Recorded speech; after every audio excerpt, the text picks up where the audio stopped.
Assalamualaikum warahmatullahi wabarakatuh. Sebelum saya memaparkan hasil refleksi mata kuliah yang saya pilih dalam seminar pendidikan profesi guru ini, izinkan saya untuk memperkenalkan diri terlebih dahulu.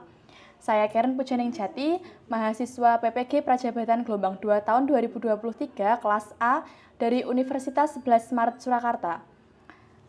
Selanjutnya, langsung saja masuk pada hal yang akan saya bahas pada seminar PPG kali ini. Hal yang pertama yaitu mengenai identifikasi diri. Di sini saya mencantumkan tentang visi pribadi menjadi seorang guru dan visi terhadap sosok calon guru yang ideal di dunia pendidikan. Serta hal yang saya akan lakukan untuk mencapai visi tersebut. Visi saya yaitu membangun masa depan melalui pendidikan berkualitas. Oleh karena itu, saya memiliki visi untuk meningkatkan kualitas pendidikan di Indonesia. Visi ini berfokus pada beberapa aspek penting, yaitu perluasan akses pendidikan, kemudian peningkatan kualitas guru, kemudian integrasi teknologi.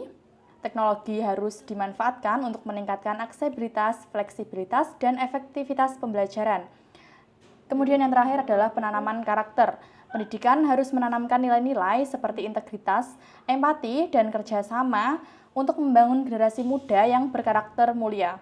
Melalui visi ini, saya berharap dapat berkontribusi dalam membangun masa depan bangsa yang lebih cerah melalui pendidikan berkualitas yang merata dan holistik. Dalam seminar ini saya membawakan mata kuliah pemahaman peserta didik dan pembelajarannya.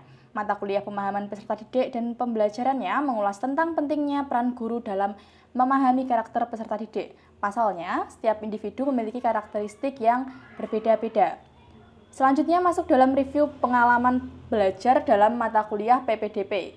Mata kuliah ini disusun dan bertujuan membekali mahasiswa tentang memahami karakteristik peserta didik, merancang pembelajaran, dan asesmen yang berpihak pada peserta didik, serta menciptakan lingkungan yang aman dan nyaman bagi peserta didik. Masing-masing topik yang saya pelajari pada mata kuliah ini memberikan pengalaman menarik dan berguna, serta sangat mendukung perjalanan saya untuk menjadi calon guru yang profesional. Pengalaman belajar yang saya dapatkan pada setiap topik yang saya peroleh di mata kuliah PPDP yaitu sebagai berikut. Topik 1 yaitu mengenal peserta didik. Pada topik ini, pengalaman belajar saya yaitu mempelajari konsep belajar dan teori belajar. Selanjutnya, memberi tanggapan terhadap kasus di ruang kelas. Topik 2, pembelajaran yang berpihak pada peserta didik. Pada topik ini, saya mempelajari berbagai ragam kerangka strategi dalam pembelajaran yang berpusat pada peserta didik. Di antaranya yaitu pembelajaran berdiferensiasi, kemudian pembelajaran tanggap budaya, dan yang terakhir yaitu pembelajaran sesuai level. Kemudian ada topik 3 yaitu asesmen yang mempertimbangkan dan memanfaatkan pengetahuan tentang peserta didik. Pada topik ini saya mempelajari jenis-jenis asesmen yaitu asesmen diagnostik, kemudian formatif, dan juga asesmen sumatif. Lalu yang terakhir adalah topik 4 yaitu mengenai lingkungan belajar yang aman dan nyaman bagi peserta didik. Pada topik ini, saya mempelajari teori Ki Hajar Dewantara tentang tripusat pendidikan yang saling berkaitan satu sama lain, yaitu pendidikan dalam keluarga, sekolah, dan juga masyarakat. Kemudian masuk pada refleksi pengalaman belajar.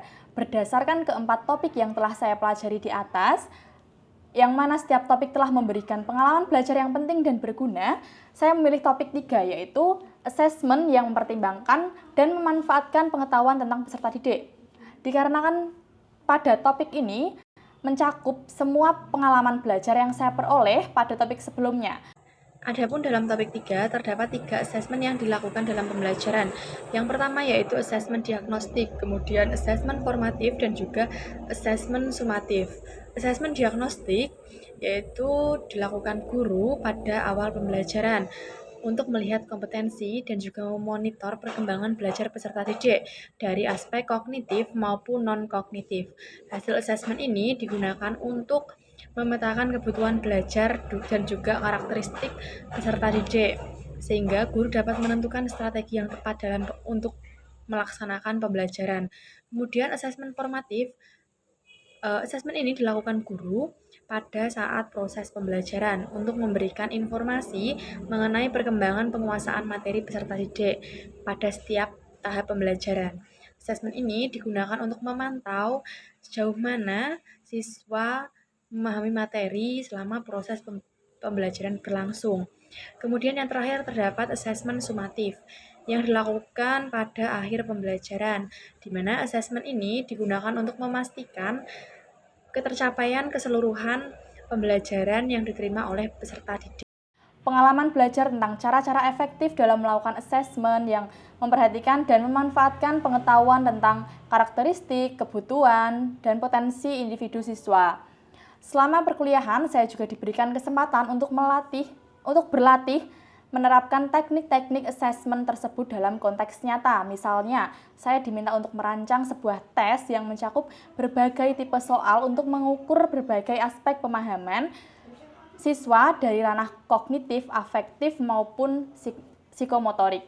Selanjutnya, saya juga diminta untuk melakukan observasi atau profiling terhadap peserta didik dalam kegiatan kelas untuk menilai kemampuan mereka dalam berinteraksi sosial dan kemajuan akademik mereka. Selain itu, setelah mempelajari topik ini, saya dapat belajar untuk merancang segala bentuk kegiatan yang sesuai dengan tujuan pembelajaran, serta juga belajar mengenai asesmen yang digunakan untuk mengevaluasi kemajuan siswa dalam memahami materi pelajaran dan memberikan umpan balik yang berguna untuk meningkatkan kualitas pembelajaran. Selanjutnya berikut ini saya sertakan artefak-artefak pembelajaran. Saya cantumkan artefak dalam cuplikan gambar dan tautan Google Drive yang saya sertakan berikut ini.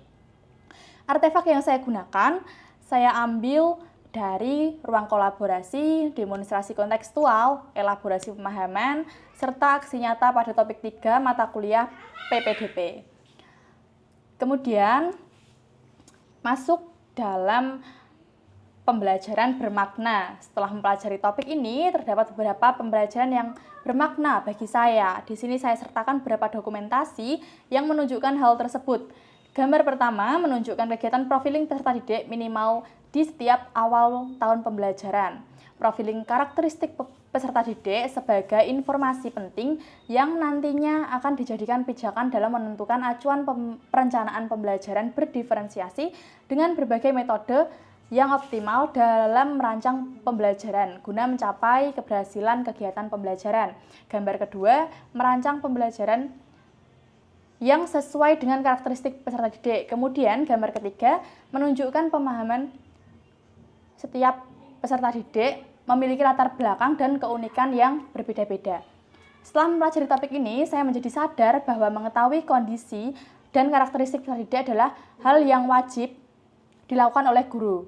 Kemudian saya belajar mengenai profiling peserta didik yang dimana asesmen diagnostik sangat penting agar pembelajaran berjalan secara efektif, efisien, dan berpihak pada peserta didik karena didasarkan pada kebutuhan dan karakteristik peserta didik, sehingga ke depannya saya akan melaksanakan rencana tindak lanjut sebagai berikut. Yang pertama yaitu melakukan asesmen diagnostik di awal sebelum menyusun rencana pembelajaran.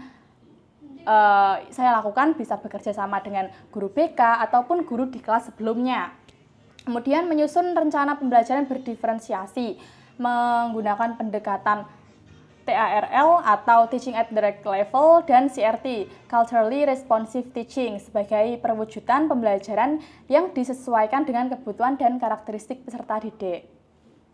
Dengan melakukan kegiatan tersebut, saya berharap peserta didik dapat berkembang sesuai dengan kodratnya dan menjalani proses belajar dengan bahagia.